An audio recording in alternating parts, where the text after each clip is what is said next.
Je pense que la sieste reste un tabou pour certaines entreprises, mais qu'il y a une vraie prise de conscience et que cela tend à évoluer positivement.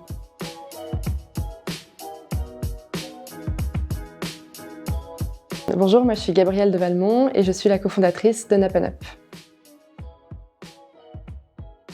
Avec Napanup, on démocratise la pratique de la micro-sieste en milieu professionnel. Pour cela, on conçoit des espaces de sieste avec d'une part notre cocon à sieste et une application qui permet d'accéder à des audios de micro-sieste guidés. Et on propose des programmes de sensibilisation aux troubles du sommeil et à la pratique de la micro-sieste. Aujourd'hui, on travaille avec plus de 150 entreprises. Historiquement, Napanup, c'est surtout des clients grands groupes, type boîte du CAC 40. Et très récemment, depuis la fin du confinement, on travaille avec beaucoup d'hôpitaux. Il faut savoir que le personnel soignant, il y a une vraie prise en compte des conditions de travail assez difficiles en milieu hospitalier pendant le confinement. Donc beaucoup de dons, de mécénat d'entreprises privées et de particuliers. Ces dons étaient destinés vraiment à l'environnement de travail en milieu hospitalier. Donc aujourd'hui, on a la chance de travailler avec beaucoup de CHU et d'hôpitaux, de cliniques privées, d'EHPAD. Le choix du nom n'a pas été facile et je pense que c'est le cas pour toutes les startups. On a l'impression que c'est le moment vraiment crucial pour sa boîte. On a voulu trouver un nom qui a une bonne sonorité, qui soit compréhensible, qui ne nous bloque pas après dans notre développement à l'international. C'est pour ça qu'on a choisi un nom anglais. Et surtout, pour le côté sieste, on voulait pas que ce soit un nom qui fasse mou. On voulait un nom assez dynamique. Donc c'est pour ça qu'on a choisi NAP, qui veut dire sieste en anglais, and up, repartir de plus belle. Alors pour la création du premier cocon, ça a été une sacrée aventure. En fait, il faut savoir que le début de Napanup, le projet initial, c'était un camion à sieste. On a travaillé quand même quelques mois sur ce projet de camion à sieste et on est vite passé sur ce premier modèle de cocon parce que c'était quand même plus facile à mettre en place, sachant qu'on était étudiante au moment du lancement. Et pour le premier cocon, en fait, on a utilisé nos petites mains. On a fabriqué nous-mêmes les premiers exemplaires dans l'atelier de menuiserie de ma famille, ce qui nous a permis de vite sortir un premier produit à moindre coût, qui était quand même assez esthétique et qui nous a permis de rapidement faire nos premières prestations en entreprise. Monter sa boîte quand on est étudiant, je pense que ça a ses avantages comme ses inconvénients. L'avantage, c'est que on n'a pas encore d'enfants à charge, on n'a pas encore de gros emprunts. Et du coup, l'idée, c'est d'être assez libre dans la création, de ne pas avoir trop de pression. Et ça, je pense que c'est une vraie chance quand on monte son projet quand on est étudiant. Après, les inconvénients, c'est le temps à allouer au projet. C'est vrai que c'est difficile d'être à 100% sur son projet. Ça peut être parfois un peu frustrant. Et également aussi, on a l'incapacité de toucher le chômage. Et c'est vrai que dans mes amis qui ont touché le chômage au moment de la création de leur société, ça a été un vrai coup de pouce. Un autre avantage, c'est qu'en fait, aujourd'hui, il y a pas mal de dispositifs en place qui permettent du coup d'allouer quand même un petit peu de temps à son projet. Nous, on a bénéficié du statut étudiant-entrepreneur, ce qui nous a permis de remplacer en fait des stages d'entreprise pendant notre césure pour passer du temps sur la création de Napanup. Donc ça, je pense que c'est une vraie chance. Donc on a fait notre césure sur notre projet. Après, mon associé a fait son alternance chez Napanup et moi, mon stage de fin d'études chez Napanup.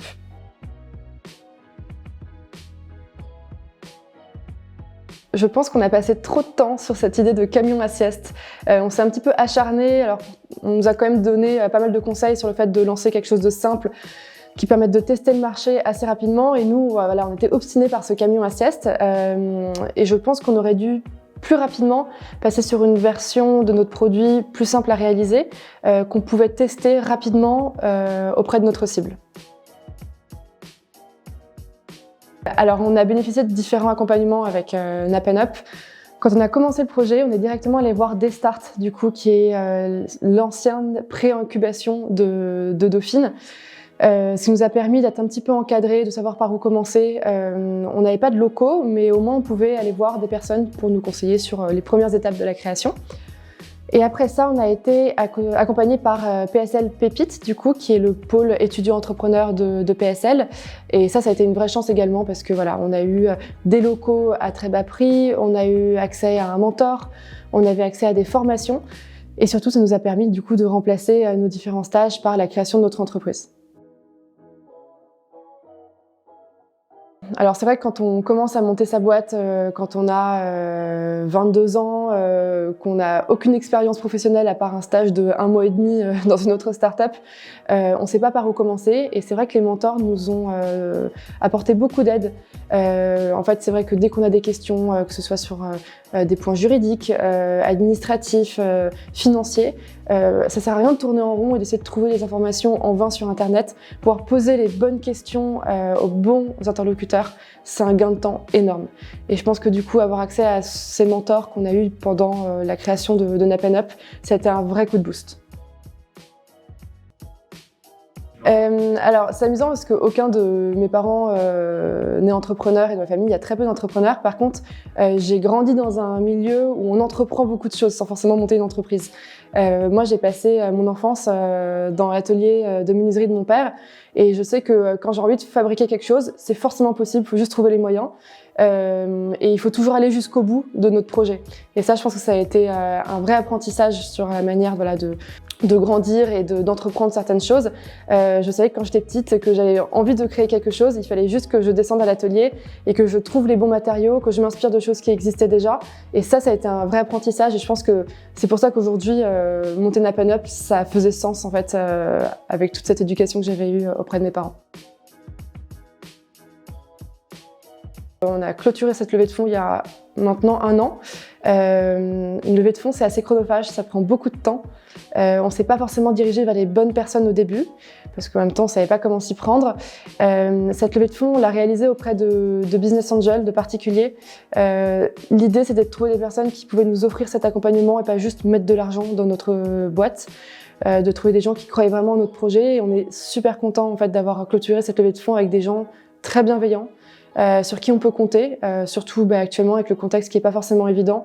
On sait qu'on peut les solliciter, on sait qu'on peut les appeler de temps en temps pour avoir l'expertise de l'un ou de l'autre sur un domaine. C'est vraiment important quand on est une jeune société de prendre le temps de bien choisir les personnes qui vont mettre de l'argent dans notre société, ne pas se précipiter. Ça peut être très décourageant. Une levée de fonds, c'est des hauts, des bas. C'est un ascenseur émotionnel. On a l'impression qu'on est très bien parti avec un investisseur et au dernier moment, ça fonctionne pas.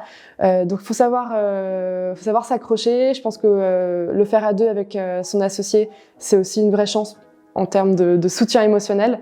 Mais on est content de l'avoir clôturé avec des personnes sur qui on peut vraiment compter.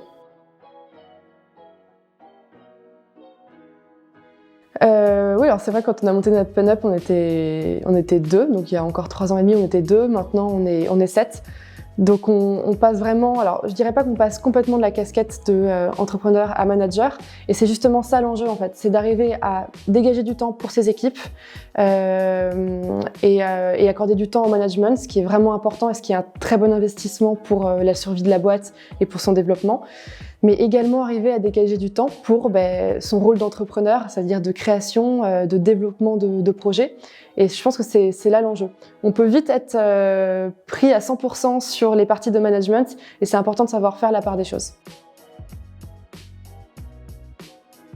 Alors, je pense pas qu'on puisse parler de phénomène de mode pour le bien-être au travail.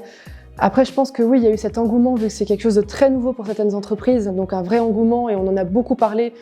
Ce qui peut faire penser à un phénomène de mode, mais un phénomène de mode, c'est quelque chose de très éphémère. Et je pense qu'aujourd'hui, quand on a goûté à certains services dans son entreprise en termes d'alimentation, de rythme de vie, d'hygiène de vie, on ne peut pas revenir en arrière. Donc c'est pas juste une histoire de mode. Après, peut-être qu'avec tout cet engouement qu'il y a eu sur le marché, il y a certaines solutions qui sont apparues et qui répondaient pas forcément à un vrai besoin. Celles-ci, je pense qu'elles auront plutôt vocation à disparaître. Mais pour des solutions qui répondent à un vrai besoin humain, je pense que c'est plutôt quelque chose qui aura tendance à se propager et à se développer.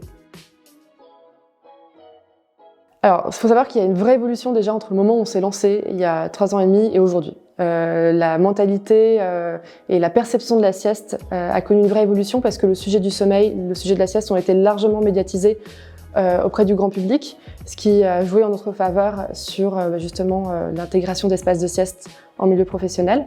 Après, je pense qu'il y a beaucoup d'entreprises qui ne sont pas encore prêtes du tout à intégrer cette pratique de la micro-sieste.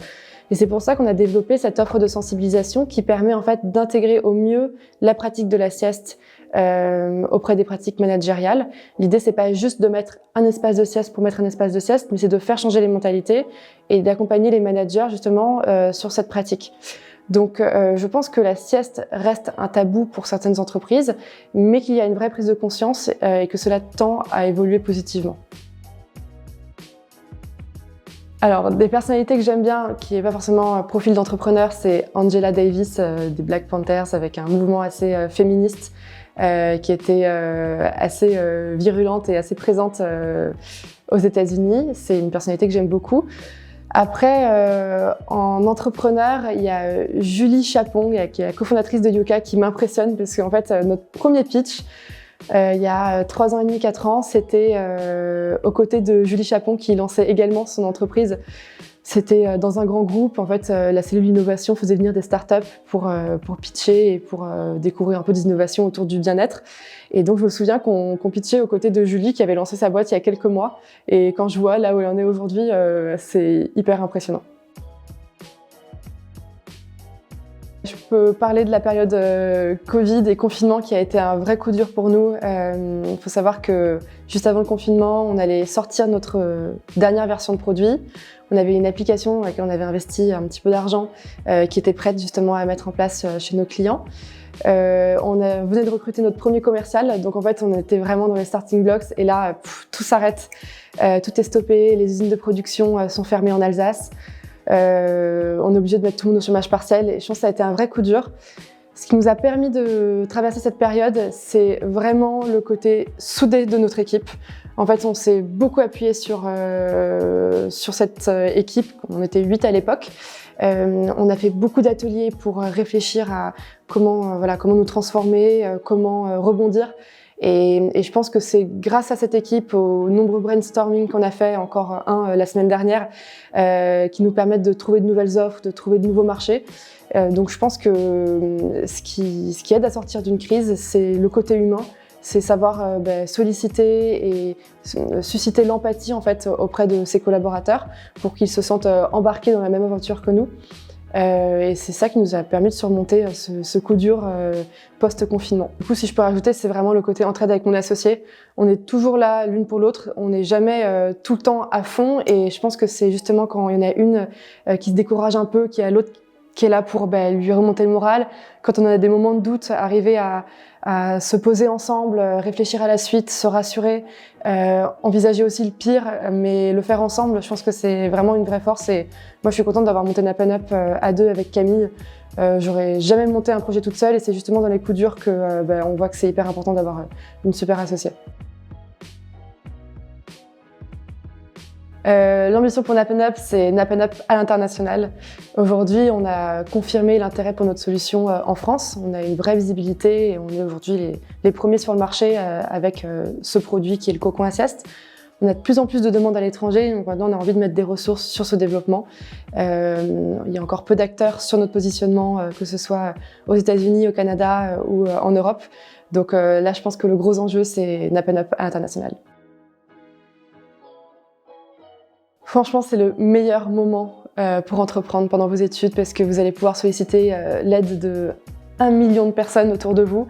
Vous n'aurez pas de pression, pas trop d'enjeux économiques parce que vous n'avez pas encore d'enfants ou d'emprunts à rembourser.